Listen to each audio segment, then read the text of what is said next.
Hello and welcome to P Guru's channel. I'm your host Sri Iyer. Today we are going to talk about the pricing that goes into what India buys from petroleum countries, that is the price of the crude, versus what it sells for at the pump. One thing that needs to be remembered is that petrol is not under GST. There are many reasons for this. Some of the states collect approximately 54% taxes on petrol products, and the center, in fact, skims off the top 50 chunk. Some even say that it contributes to about 1.5 to 1.7% of India's GDP. So if you take that thing away, the last quarter growth would have been like 4%. So what is the truth?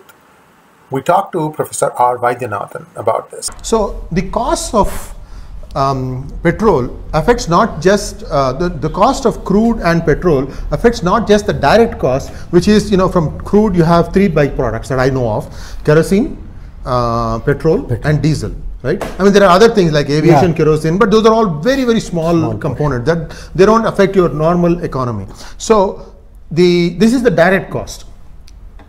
But there is an indirect cost associated with all the goods being transported, and therefore a higher petrol price results in a higher price of commodities like onions and potatoes and so on. And the research done in these two countries showed that the effect of pricing on the direct is 1/4 that of the indirect. That means the indirect costs can be 4 times more affected by this. So now, by keeping the petrol price at the pump artificially high, we are also keeping the costs of commodities artificially high. So I would like to know, Mr. Dharmendra Pradhan, the current petroleum minister, congratulations, now you are a cabinet rank minister.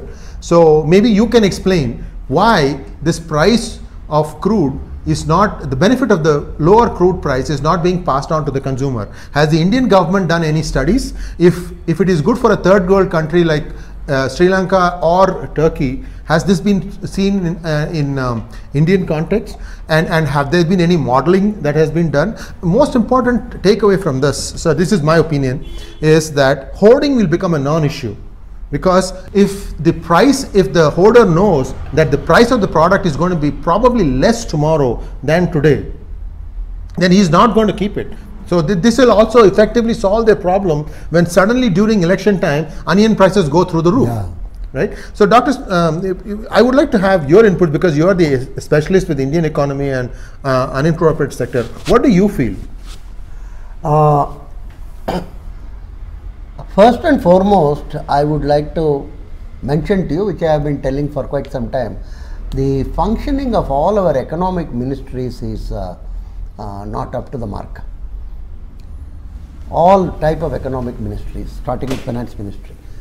There is a huge amount of requirement to increase their effectiveness and efficiency. And in this particular case of petrol, what is happening is huge benefits are being got by the government, which it is not passing on to the consumers, customers. And they are telling, the oil companies have to require to have huge amount of money and other things. No, finally what is happening is significant amount of money is coming into the kitty in the form of excise duty and dividends and other things. The point is, petroleum product is the single largest major source of revenue for the government. Doesn't want to go through that, give up on that.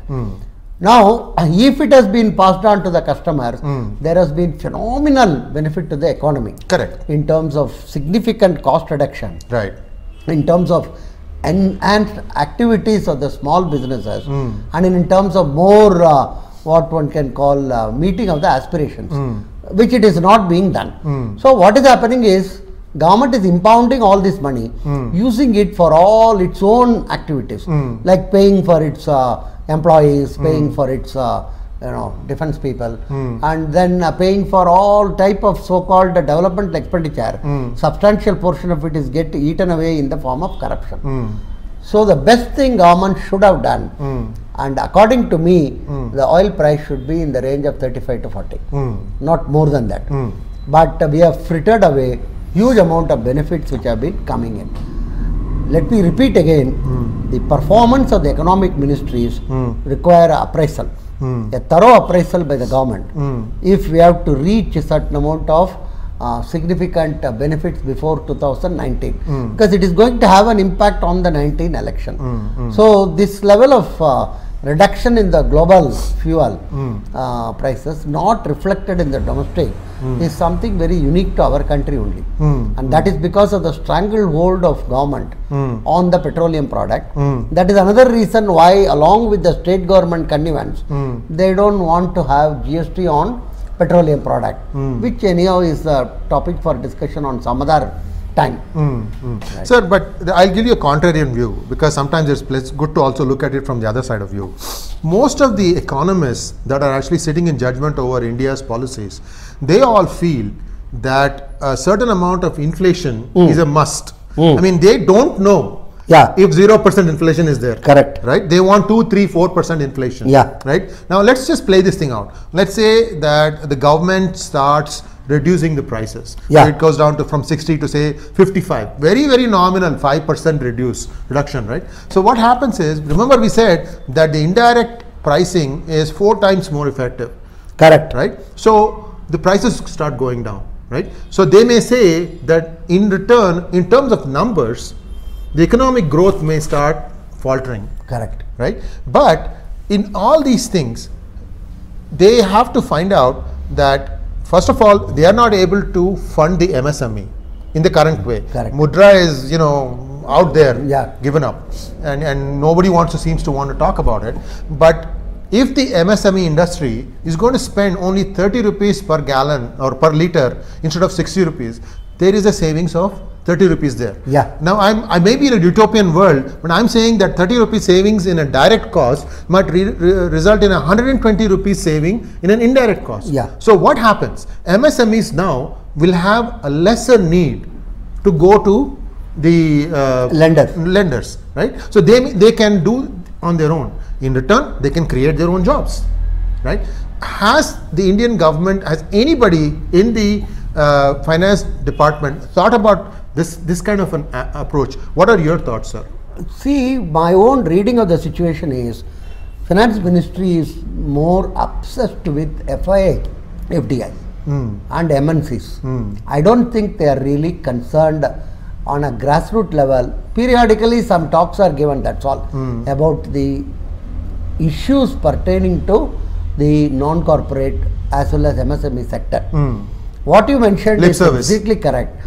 Important is reduction of the fuel prices significantly will alter the entire economic map of the country. That they are not thinking about or concerned about or worried about or anything. This is what something, for instance, a small reduction of something like 6 to 7% or appreciation of rupee, reduction of dollar, so much is being written as if earth, heaven has fallen. If rupee is strengthened, heaven doesn't fall actually. Rupee can, according to me, should come to something like 40. Right. There is nothing 40 for a dollar, nothing wrong about it. But the lobbies which are significantly entrenched in the government, the export lobby, as well as the lobby which is against any type of import on a global thing, these are all the ones which are facilitating our policy formulation. I am really very disappointed about the functioning of the economic ministries, and unless there is a significant change in that, I think the results will be not very desirable in terms of facing the electorate in 2019. That's really sad, because I can see only goodness, except for the fact that their inflationary models will have to be recast. You have to explain that to the rest of the world, saying that, and it is very easy to explain. Crude cost is low, therefore you are passing on the benefit to the consumer, and therefore the consumer is consuming less. Right. I don't understand why such a simple thing that our geniuses in different industries can't come up with.